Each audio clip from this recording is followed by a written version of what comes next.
علم اگر آپ سیکھ رہے ہیں تو اس پہ نبی اکرم صلی اللہ علیہ وسلم کی مہر ہونی چاہیے اور آپ کی مطابقت ہونی چاہیے، آپ کی موافقت ہونی چاہیے اس بات کے اندر جو بات آپ سیکھ رہے ہوں. ورنہ بہت ساری ایسی باتیں آتی ہیں جو دین کا نام لے کر لوگ کرتے جاتے ہیں، لیکن ان چیزوں کو، ان اعمال کو، ان باتوں کو، ان طریقوں کو اگر قرآن و حدیث کے میزان پہ اگر تولا جائے سراسر قرآن و حدیث کے خلاف چلی جاتی ہیں. علم اگر حاصل کر رہے ہیں آپ، وہ علم اپنی ذات تک مت رکھیے، اپنے خود تک، اپنی ذات تک مت رکھیے، علم کو پھیلائیے. آپ قرآن کی اگر ایک بات بھی اگر آپ نے صبح درس میں سن لی کہ یہ بات اچھی لگی ہے، آپ اپنے گھر میں جا کر بتائیے، آپ اپنے گھر میں بیوی، بہن، بیٹی، بیٹا ہو، بڑھا کر انہیں سمجھائیے. اور اگر آپ کی ازواجی زندگی کے اندر الجھنیں پیدا ہو رہی ہیں، دشوار ہو گیا ہے، کبھی صبح لڑائی، کبھی رات میں لڑائی، کبھی دن میں لڑائی، یہ ازواجی زندگی اٹھا کر دیکھیے آپ صلی اللہ علیہ وسلم کی ازواجی زندگی کتنی بہترین، خوبصورت اور حسین انداز میں آپ صلی اللہ علیہ وسلم یہ ازواجی زندگی گزار کر دیکھیں. وہ پہلو اٹھا کر پڑھ لیجئے، وہاں آپ کو وہ چیز آپ کے ازواجی زندگی کے شکوہ شکایتوں کا وہ نقطہ اس کے اندر مل جائے گا جس سے میری زندگی سنور سکتی ہے. ان الحمد للہ نحمده ونستعینه ونستغفره ونعوذ باللہ من شرور انفسنا ومن سیئات اعمالنا من يهده الله فلا مضل له ومن يضلله فلا هادي له واشهد ان لا اله الا الله وحده لا شريك له واشهد ان محمدا عبده ورسوله. اما بعد فان خير الحديث كتاب الله وخير الهدي هدي محمد صلى الله عليه وسلم وشر الامور محدثاتها وكل محدثة بدعة وكل بدعة ضلالة وكل ضلالة في النار. اعوذ بالله السميع العليم من الشيطان الرجيم. بسم الله الرحمن الرحيم. يا ايها الناس اتقوا ربكم الذي خلقكم من نفس واحدة وخلق منها زوجها وبث منهما رجالا كثيرا ونساء واتقوا الله الذي تساءلون به والارحام ان الله كان عليكم رقيبا. يا ايها الذين آمنوا اتقوا الله حق تقاته ولا تموتن الا وانتم مسلمون. يا أيها الذين آمنوا اتقوا الله وقولوا قولا سديدا يصلح لكم أعمالكم ويغفر لكم ذنوبكم ومن يطع الله ورسوله فقد فاز فوزا عظيما. قال الله تبارك وتعالى قل ربي زدني علما. محترم محتشم ذمہ داران جماعت و جمعیت، علماء کرام، داعیان اسلام، میں آپ لوگوں کے سامنے چند بنیادی باتیں علم کے حاصل کرنے کے لیے، چند بنیادی باتیں مجھے آپ کے لیے وہ بنیادی باتیں جس سے ہماری دنیا بھی سنور جائے گی اور جس سے ہماری آخرت بھی سنور جائے گی انشاءاللہ. سب سے پہلی بات یہ ہے کہ علم کی اہمیت کے تعلق سے ایک حدیث کا ایک آخری ٹکڑا میں آپ لوگوں کو بتاؤں گا. حدیث بہت طویل ہے، بہت لمبی ہے حدیث، کہ نبی اکرم صلی اللہ علیہ وسلم حدیث یعنی کہ علم کی تلاش میں فرشتے آسمان سے روز زمین پہ اترتے ہیں کہ کہاں ہے اللہ کا، جہاں اللہ کا کلام اور اللہ کے رسول صلی اللہ علیہ وسلم کے درس و تدریس ہوتی ہے وہاں جا کر بیٹھ جاتے ہیں. بہت لمبی حدیث ہے. تو پیارے نبی صلی اللہ علیہ وسلم فرماتے ہیں کہ جس گھر کے اندر، اللہ کے جس گھر کے اندر اللہ کی باتیں ہوتی ہوں، درس قرآن، درس حدیث، دین کی باتیں بتائی جاتی ہیں، علم سکھایا جاتا ہے، تو پیارے نبی محمد صلی اللہ علیہ وسلم صحابہ کو گواہ رکھ کر یہ کہتے ہیں کہ اس دینی مجلس کے اندر جتنے لوگ شریک ہوئے ہیں، شامل ہوئے ہیں، سننے کے لیے آئے ہیں، بیٹھے ہیں، سن رہے ہیں، اللہ تعالیٰ ان کے گناہوں کو معاف کر دے گا. اللہ تعالیٰ ان کے گناہوں کو معاف کر دے گا. ایک صحابی رسول اٹھ کر اللہ کے نبی سے سوال کیا، اللہ کے نبی سے پوچھا ایک صحابی رسول اٹھ کر کہ اللہ کے نبی ایک وہ آدمی، ایک وہ شخص راستے سے گزر رہا تھا، شروع سے اس دینی مجلس کے اندر، اس مسجد کے اندر شروع سے موجود نہیں تھا، راستے سے گزرتے ہوئے ہاں کچھ باتیں بتائی جاتی ہیں، آ کر بیٹھ گیا، سنا نہیں، صرف جاتے ہوئے ایک دینی مجلس ہے یہ سمجھ کر آ کر بیٹھ گیا، اس کا معاملہ؟ تو پیارے نبی صلی اللہ علیہ وسلم فرماتے ہیں کہ تم گواہ رہو، اللہ تعالیٰ اس کے گناہوں کو بھی معاف کر دے گا۔ یہ دین علم کی مجالس اور یہ بیٹھ کر سیکھنے اور سکھانے کی فضیلت ہے۔ یہ قرآن مجید میں نبی اکرم صلی اللہ علیہ وسلم کا تذکرہ آپ سنتے ہوئے آتے ہیں کہ اللہ تعالیٰ نے قرآن میں آپ صلی اللہ علیہ وسلم کو کئی جگہوں پر توحید کے بارے میں، آخرت اور جہنم کے بارے میں آپ صلی اللہ علیہ وسلم کو بتاتا گیا۔ پیارے نبی صلی اللہ علیہ وسلم کو اللہ تعالیٰ نے کہیں بھی کوئی چیز طلب کرنے کے تعلق سے، مانگنے کے تعلق سے، حاصل کرنے کے تعلق سے اللہ نے نہیں کہا۔ ایک چیز میں اللہ نے پیارے نبی سے کہا کہ تم یہ چیز مانگو۔ کہیں بھی قرآن کے اندر آپ اٹھا کر دیکھ لیجئے، طلب کرنے کے تعلق سے، مانگنے کے تعلق سے اللہ تعالیٰ نے پیارے نبی کو کہیں بھی کوئی ایسی چیز طلب کرنے کے، نہ دنیاوی اعتبار سے نہ اخروی اعتبار سے، ساری چیزوں کے اندر، لیکن ایک چیز مانگنے کے لیے کہا۔ کیا کہا رب العالمین نے؟ قل، اے نبی کہہ دیجئے، کیا کہنا ہے؟ ربی زدنی علما، اے اللہ مجھے علم عطا کر، مجھے علم عطا کر، اور زیادہ کر، میرے علم کے اندر زیادہ اور زیادتی کر اس کے اندر۔ تو ہمیں چاہیے کہ ہمیشہ اللہ تعالیٰ سے دعا کرتے رہنا کہ اللہ تعالیٰ ہمیں علم عطا کرے۔ دعا کے ساتھ ساتھ آپ کو سیکھنا ہے اور سیکھتے ہوئے عمل کرنا ہے، سیکھتے ہوئے عمل کرنا ہے۔ اگر آپ سیکھ لیے عمل نہ کرے کوئی فائدہ نہیں اس کا۔ آپ ایسا علم سیکھیں جس سے رب العالمین کی خوشنودی اور اس کی رضا ملتی ہو۔ دین علم کے تعلق سے کئی باتیں یعنی کہ بتانے والے غلط سلط باتیں بتاتے ہیں، لیکن ہمیں اس کے اندر وہی علم ہمیں حاصل کرنا ہے جو قرآن و حدیث سے ثابت ہو، عبادات کے معاملے میں ہو، یا دین علم حاصل کرنے کے معاملے میں ہو، یا آپ صلی اللہ علیہ وسلم سے محبت کے معاملے میں، یا اللہ تعالیٰ سے محبت کے معاملے میں۔ اس کے اندر دو شرطیں رکھی جاتی ہیں، آپ کا علم، آپ کی عبادتیں، آپ کی محبت چاہے اللہ اور اس کے رسول یا قرآن سے، یہ قابل قبول ہونے کے لیے دو شرطیں اس کے اندر بتائی گئی۔ ایک تمہارا اخلاص، کہ تمہارا ڈر و تقوی، دل کے اندر تمہارا جو اخلاص سے خلوص، جس کے اندر ریاکاری نہ ہو، جس کے اندر شہرت نہ ہو، جس کے اندر دکھاوا نہ ہو، جس کے اندر لوگوں کے واہ واہی نہ ہو، اسے اخلاص کہا جاتا ہے۔ عبادت ہو یا دین علم حاصل کرتے ہو یا محبت کا معاملہ ہو، محبت اللہ اور اس کے رسول سے، محبت اور دین سے، تو اس کے اندر ہمارا اخلاص ہونی چاہیے۔ اخلاص کے اندر نہ دکھاوا نہ کوئی چیز نہیں ہونا چاہیے۔ سب سے پہلی شرط آدمی مخلص ہونا چاہیے، اخلاص ہونا چاہیے، اللہ کا ڈر و خوف اس کے دل میں ہونا چاہیے، پہلی شرط۔ اور دوسری شرط آپ کی عبادتیں اور آپ کا دین علم سیکھنا یہ پیارے نبی صلی اللہ علیہ وسلم کے طریقے کے مطابق ہونا چاہیے۔ یہ آپ کے اقوال اور آپ کے احادیث اور آپ کی باتیں اور آپ نے جو طریقہ بتایا ہے، جو دکھایا ہے اور کرنے کے لیے جو کہا ہے، صحیح احادیث سے ساری چیزیں ہمارے سامنے ہیں۔ علم اگر آپ سیکھ رہے ہیں تو اس پہ نبی اکرم صلی اللہ علیہ وسلم کی مہر ہونی چاہیے اور آپ کی مطابعت ہونی چاہیے، آپ کی موافقت ہونی چاہیے اس بات کے اندر جو بات آپ سیکھ رہے ہوں۔ ورنہ بہت ساری ایسی باتیں آتی ہیں جو دین کا نام لے کر لوگ کرتے جاتے ہیں، لیکن ان چیزوں کو، ان اعمال کو، ان باتوں کو، ان طریقوں کو اگر قرآن و حدیث کے میزان پہ اگر تولا جائے، سراسر قرآن و حدیث کے خلاف چلی جاتی ہیں۔ اسی لیے آپ کے عبادات ہو یا آپ کے معاملات ہو یا آپ کا دین علم ہو یا آپ کی محبت ہو، اس کے اندر یہ دو شرطوں کا ہونا ضروری ہے کہ آپ کا اخلاص، آپ مخلص ہونی چاہیے، اور دوسرا پیارے نبی صلی اللہ علیہ وسلم کی متابعت، موافقت، اور آپ نے وہ چیز آپ کے بتائے ہوئے طریقے کے مطابق وہ چیز ہمیں عمل کرنا چاہیے۔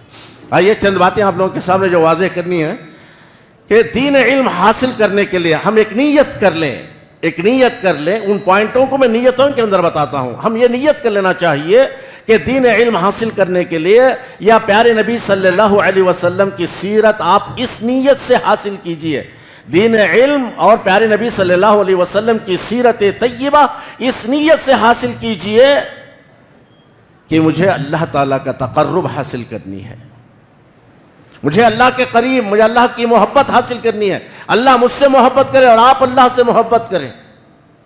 تقرب ہونا چاہیے اللہ تعالیٰ کا. یہ نیت ہونی چاہیے کہ میں علم حاصل کر رہا ہوں تو اس سے مجھے اللہ مجھ سے خوش ہو جائے, اللہ مجھ سے راضی ہو جائے اور میں اللہ تعالیٰ سے راضی ہو جاؤں. سب سے پہلی نیت یہ ہونی چاہیے.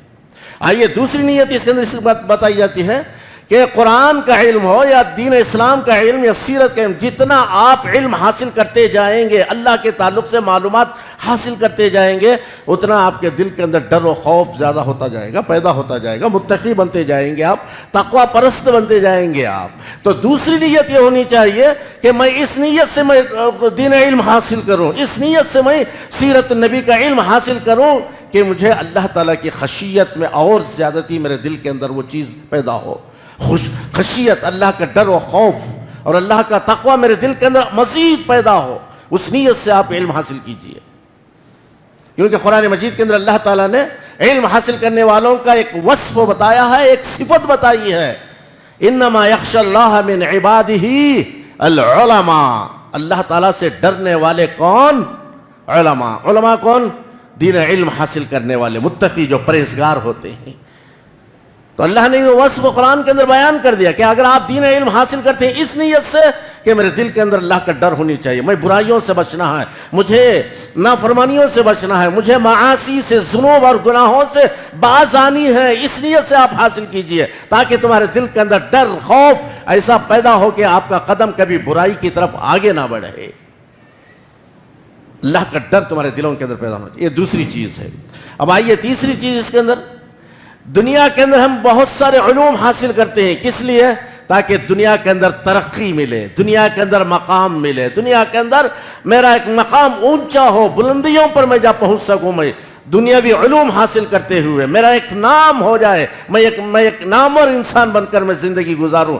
دنیاوی علوم کے تعلق سے اتنا سارا سب کچھ سوچ رہے ہو, اللہ کے یہاں ہمارے درجے بلند ہونے کے لیے, اللہ کے یہاں ہمارا مقام بلند ہونے کے لیے, اللہ کے یہاں ہمارا شمار ان لوگوں میں ہو جن لوگوں کو اللہ تعالیٰ پسند کرتا ہو, اللہ کے یہاں میرا شمار ان لوگوں میں ہو جس سے اللہ تعالیٰ راضی برضا ہو, وہاں بلندیاں حاصل کرنے کے لیے, آخرت میں میرا مقام, میرا مرتبہ, میری منزلت اوپر اونچائی پر جانے کے لیے دنیا کے اندر دین علم حاصل کرو. جیسا علوم دنیا حاصل کر کے دنیا کے اندر مقام و مرتبہ آپ پانا چاہتے ہیں, ویسا آخرت میں مجھے مقام و مرتبہ اللہ کے یہاں ملنی ہے, یہاں ہم دین علم حاصل کر کے اس کے مطابق زندگی گزارنا, تب جا کر وہاں وہ چیز ہمیں ملے گی.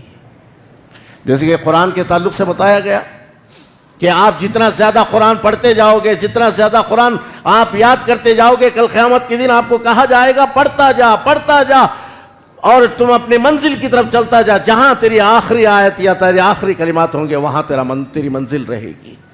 ویسے ہمیں دین کا علم بھی ہمیں اس نیت کے ساتھ ہمیں سیکھنا ہے کہ مجھے کل قیامت کے دن اللہ کے یہاں ایک مقام, ایک مرتبہ ہمیں اس کے اندر ملنی ہے.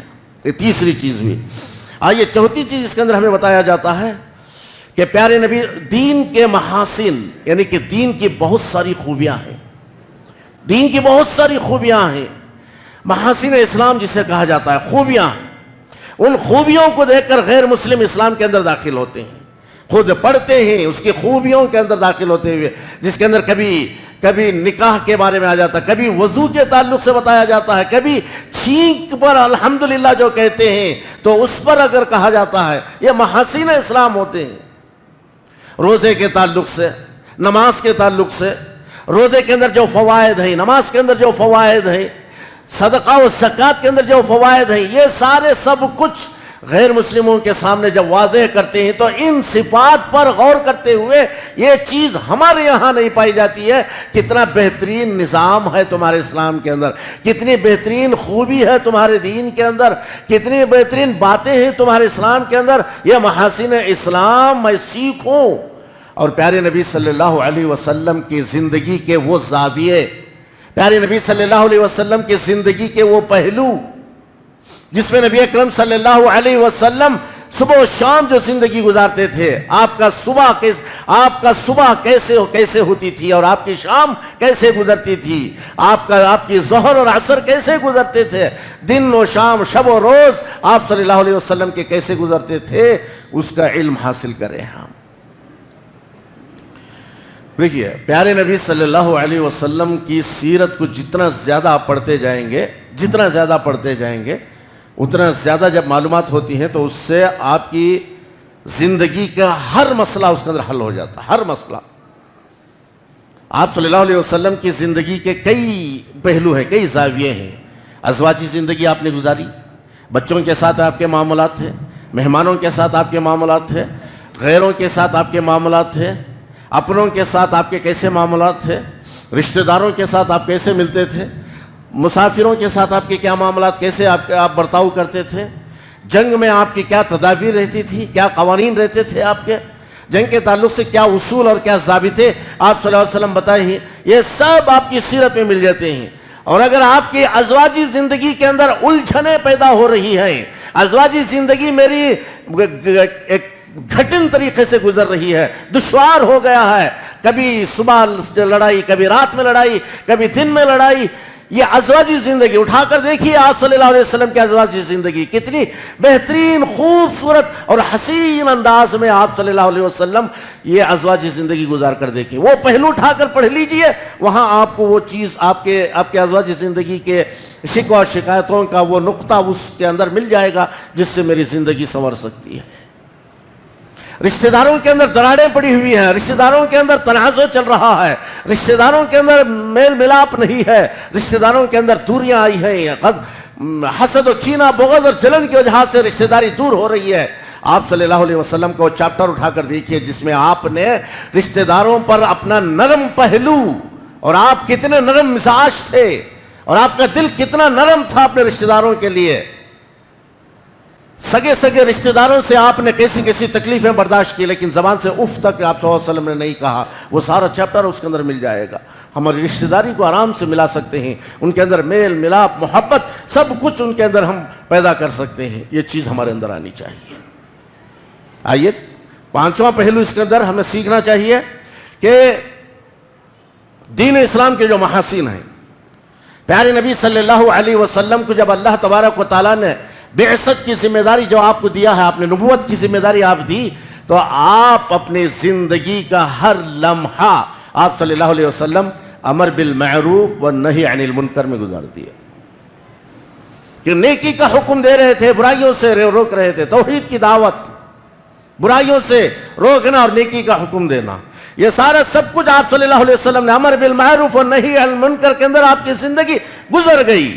اور آپ نے کس مقام پر، کس جگہ پر، کس وقت پر، کس گناہ سے آپ نے بچایا ہے، کس گناہ سے آپ نے لوگوں کو روکا ہے، اس کے سارے معلومات آپ حاصل کر لیں، ان چیزوں کے تعلق سے آپ معلومات حاصل کر لیں، اور آپ اپنے اندر وہ صفات پیدا کریں کہ میں نبی کی سیرت سے وہ ساری چیزیں میں لے لوں، میں وہ ساری چیزوں کا علم میں حاصل کر لوں، سیکھتا جاؤں یہاں تک کہ میں ایک داعی اسلام اس طریقے سے بنوں کہ آمر بالمعروف والناہی عن المنکر میں بن جاؤں، کہ نیکی کا حکم دینے والا اور برائیوں سے روکنے والا۔ اکثر لوگوں کا ذہن یہ بنا ہوا ہے، اکثر لوگوں کا ذہن کہ نیکی کا حکم دینا، برائی سے روکنا، دعوتی کام کرنا، یہ علماء، مشائخ، داعیوں کا کام ہے، چھوڑ دیتے ہیں ان لوگوں کے اوپر۔ کیا کہیں ایسی چیز آپ کو قرآن و حدیث میں ملتی ہے کہ یہ کام صرف ان لوگوں کے خصوصی لوگوں کا ہے؟ یہ اگر آپ کے پاس علم نہیں ہے، مانتا ہوں اکثر لوگ جن کے اندر معلومات نہیں ہے دین و قرآن حدیث کے لیے، سیکھنا چاہیے، لیکن ایک ادنا سا مثال، ایک چھوٹی سی مثال آپ کو دیتا ہوں میں، جسے آپ کا ضمیر خود اس بات پر گواہی دیتا ہے کہ یہ چیز غلط ہے، یہ چیز غلط ہے، اب سامنے والا بھی جانتا ہے اور آپ بھی جانتے ہیں کہ یہ چیز غلط ہے۔ مثال کے طور پر آپ نماز کے لیے جا رہے ہیں، یا کہیں آپ کسی فنکشن میں جا رہے ہیں، یا کسی اور جگہ پہ جا رہے ہیں، راستے میں آپ کا پہچانی اور آپ کا دوست ہو یا آپ کا رشتہ دار آپ کا پہچانی کہیں بیڑی سگریٹ پیتے ہوئے کھڑا ہوا ہے، پا گیا، مل گیا، سگریٹ پی رہا ہے، اور آپ کو معلوم سگریٹ پینا کتنا بڑا نقصان ہے، معلوم ہے کہ نہیں معلوم؟ بولو، سگریٹ پینا نقصان ہے یا فائدہ؟ نقصان ہے، آپ کو معلوم ہے۔ اب اس کے اندر یہ نقصان کتنا ہے بول کے آپ قرآن و حدیث کی ساری کتابیں اٹھا کر ڈھونڈیں گے؟ نہیں، آپ کی ضمیر خود یہ کہہ رہی ہے کہ یہ سگریٹ نقصان دہ ہے۔ اب وہ جو پی رہا ہے اس کو بھی پتا ہے نقصان دہ ہے، لیکن اس کا عادی بن چکا ہے، وہ اس کا نشہ اس کے دماغ پر چڑھ چکا ہے۔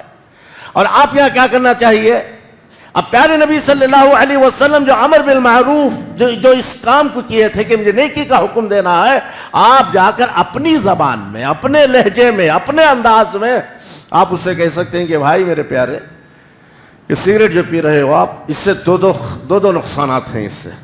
ایک تو آپ کی صحت خراب، دوسرا آپ کے پیسے برباد۔ کیا فائدہ ہے اس کے اندر؟ اور تیسری چیز آپ اللہ تعالیٰ کے ہاں جواب دینا پڑے گا۔ تیسری چیز آپ کو جواب دینا پڑے گا۔ ایک تو آپ کی صحت خراب ہو رہی ہے کہ پینے کی وجہ سے آپ کو کوئی فائدہ نہیں، آپ کا اندر کا سارا حصہ ختم ہوتا جا رہا ہے، خراب ہوتا جا رہا ہے۔ ایسا نہ ہو کہ اللہ نہ کرے کہیں آپ کو کینسر لگ جائے، کتنے اس کے اوپر ہزاروں اور لاکھوں روپے لگا کر آپ اس کا علاج کر پائیں گے۔ اور دوسری، تمہارے مال ضائع ہو رہا ہے، یہ پیسے بیکار ہو رہے ہیں، اور کل قیامت کے دن تمہیں اس کا جواب دینا پڑے گا۔ بات یہاں چھوٹی سی ہے، آپ کو چاہیے کہ آپ قدم آگے بڑھائیں۔ آپ کہا کہ مجھے نیکی کا حکم دینا ہے، برائی سے روکنا ہے، آپ نے نیکی کا حکم دیا اور برائی سے روک دیا۔ آپ امر بالمعروف والنہی عن المنکر، اسی چیز کو قرآن میں کیا کہا؟ خیر امت کا لقب دیا۔ اگر آپ یہ وصف اگر آپ پیدا کر لیے کہ مجھے نیکی کا حکم دینا ہے اور برائیوں سے روکنا ہے، تو اللہ تعالیٰ نے کیا کہا؟ کنتم خیر امہ اخرجت للناس تأمرون بالمعروف وتنہون عن المنکر، بہترین امت ہو تم، بہترین امت کا لقب دیا۔ لیکن اوصاف کیا ہونا چاہیے آپ کے اندر؟ اور بہترین امت کے لقب میں آپ کو داخل ہونے کے لیے آپ کے اندر کون سی خوبی ہونا چاہیے؟ وہ کون سی ایسی صفت ہے؟ وہی آمر بالمعروف والنہی عن المنکر، نیکی کا حکم دو اور برائیوں سے آپ روکو۔ اب کہیں کھڑے ہو کے آپ دو تین دوست احباب چائے پی رہے ہیں، آپ لوگ باتوں میں کسی بات میں جھگڑا شروع ہو گیا، گالی دے دیا۔ اب گالی دینا یہ بھی گناہ ہے اور بری بات ہے، اور آپ جانتے بھی ہے کہ گالی نہ دینا، سامنے والے کو بتا دو گالی مت دو بولتے۔ اب سنے نہ سنے وہ الگ بات ہے، لیکن آپ اس کو پر اپنے حجت قائم کر دو۔ آپ کے پاس جو نالج ہے، آپ کے پاس جو علم ہے، آپ کے پاس جو معلومات ہے، اس معلومات اور علم کے ذریعے سے اس کے اوپر آپ ایک حجت قائم کر دو کہ بھائی گالی دینا غلط ہے، اللہ تعالیٰ اس سے گناہ لکھتا ہے جس کی وجہ سے تمہیں سزا ملے گی۔ ایک حجت قائم کر دو، یہ ساری چیزیں اس کے اندر آتی ہیں۔ آمر بالمعروف والنہی عن المنکر، نیکی کا حکم دینا اور برائیوں سے روکنے کے تعلق سے اس کے اندر بتایا گیا۔ آئیے پھر اس کے بعد کیا بتایا جاتا ہے اس کے اندر؟ آپ سیرت اس نیت سے پڑھیے، یا دین علم اس نیت سے حاصل کیجئے کہ دشمنان اسلام یا اسلام کے محاسن اور اسلام کے تعلیمات سے جلنے والے اور اس سے دشمنی کرنے والے، جو ان لوگوں کے اندر جو شک و شکوک و شبہات پیدا کرتے ہیں، جو لوگ اسلام سے دور رہتے ہیں، تو آپ اس نیت سے دین علم حاصل کرتے ہیں کہ دین اسلام کے اوپر جو بھی شکوک و شبہات اور الزام یا ان پر تہمت لگائی جاتی ہے، مجھے اس کا ازالہ کرنا ہے۔ یہ نیت آپ کی ہونی چاہیے۔ نبی اکرم صلی اللہ علیہ وسلم کی سیرت آپ اس نیت سے حاصل کیجئے، اس نیت سے پڑھیے۔ آپ نبی کی سیرت کا علم اس نیت سے آپ حاصل کیجئے کہ آپ صلی اللہ علیہ وسلم پر جو تہمت لگائی جاتی ہے، جو الزامیں آپ پر تراشی جاتی ہیں، مجھے اس کا دفاع کرنی ہے، مجھے اس کا ازالہ کرنی ہے۔ اس نیت سے آپ سیرت پڑھیے۔ واللہ کہہ رہا ہوں کہ اللہ تعالیٰ آپ کے سینے کو کھول دے گا۔ نیت اگر آپ کی خالص ہے، نیت اگر آپ کی صاف و ستھری ہے، نیت آپ کی ہے کہ مجھے نبی کی مدد کرنی ہے، مجھے اسلام کی مدد کرنی ہے، مجھے اللہ کی مدد کرنی ہے، اس نیت سے آپ اگر یہ تعلیمات حاصل کرتے ہیں، اللہ تعالیٰ تمہارے سینے کو اللہ تعالیٰ کھول دے گا۔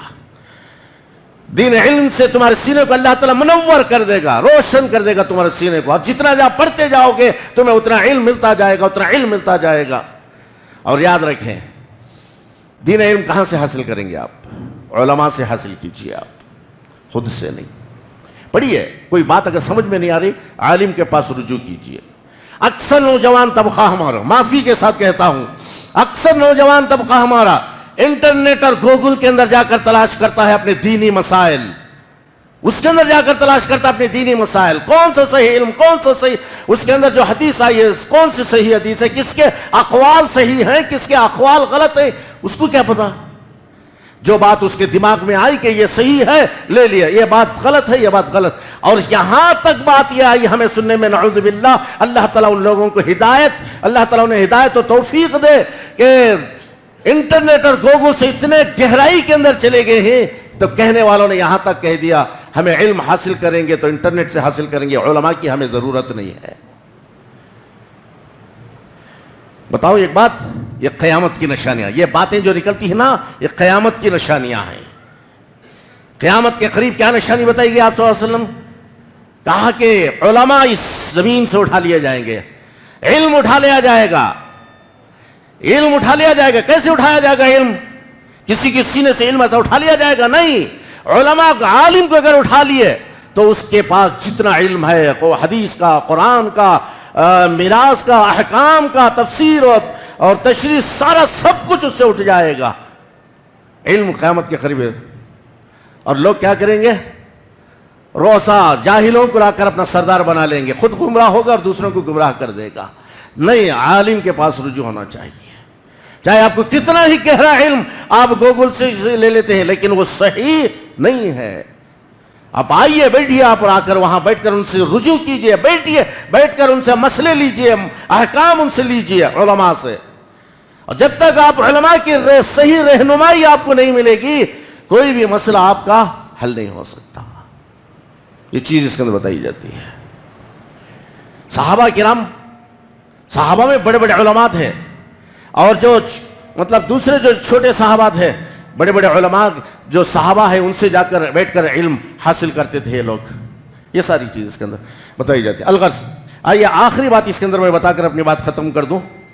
علم اگر حاصل کر رہے ہیں آپ، علم اگر حاصل کر رہے ہیں آپ، وہ علم اپنی ذات تک مت رکھیے، اپنے خود تک، اپنی ذات تک مت رکھیے. علم کو پھیلائیے. آپ علم کو آپ اس کو نشر کیجئے، توسیع پھیلائیے سارے.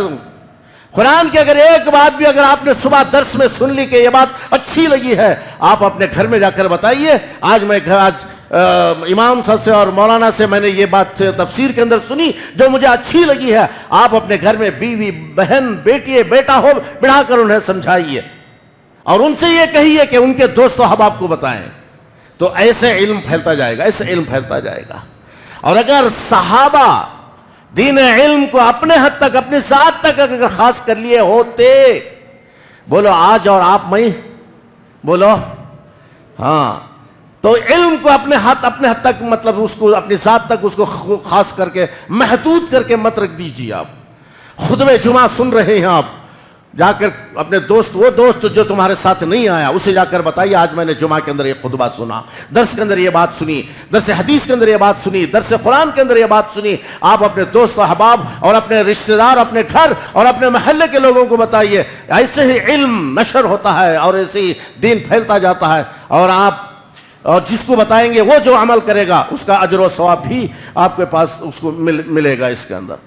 تو یہ ساری چیزیں تھیں، بہت سی اور بھی چیزیں ہیں وقت کی کمی کی وجہ سے. بہرحال آپ یہاں آئے ہیں، اللہ تعالیٰ آپ کے آنے کو قبول فرمائے اور آپ کے بیٹھنے اور آپ کے سننے کو اللہ تعالیٰ قبول فرمائے. اور یہاں جتنی دیر بیٹھے ہیں یہ آپ کے لیے باعث اجر ہے، اور یہ اجر اور حسنات کو کل قیامت کے دن میزان حسنات میں باعث اجر بنائے رب العالمین. اور جو کچھ سنے ہیں اس کے اوپر ہمیں عمل کرنے کی اور اسے پھیلانے اور اس کی توسیع اور نشر کرنے کی رب العالمین ہمیں توفیق عطا فرمائے.